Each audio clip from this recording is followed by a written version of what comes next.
Hi, I'm Mark Avery from Exsurco Medical. Today I'm going to show you how to assemble the lock nut and the lock knob onto the Amalgatome SD. To begin, you'll see two rings in the bottom of your sterilization tray. They are the lock nut and the lock knob. Next, you'll grab the lock wrench out of the sterilization tray. Grabbing the smaller ring, which is the lock nut, look for the notches in the lower half of the ring. Now grab your lock wrench and place the lock nut into the notches so that it is flush all the way around. Now simply grab the lock knob and place over the top of the lock wrench. This will not screw on.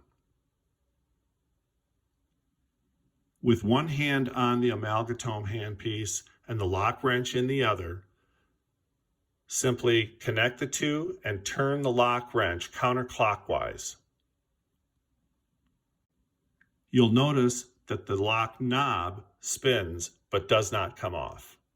You're now ready to place the head onto the handpiece of the Amalgatome. Simply choose the size you want, place it over the top of the gear shift, and turn the lock knob counterclockwise until tight. The handpiece is now ready to have the excision ring blade installed.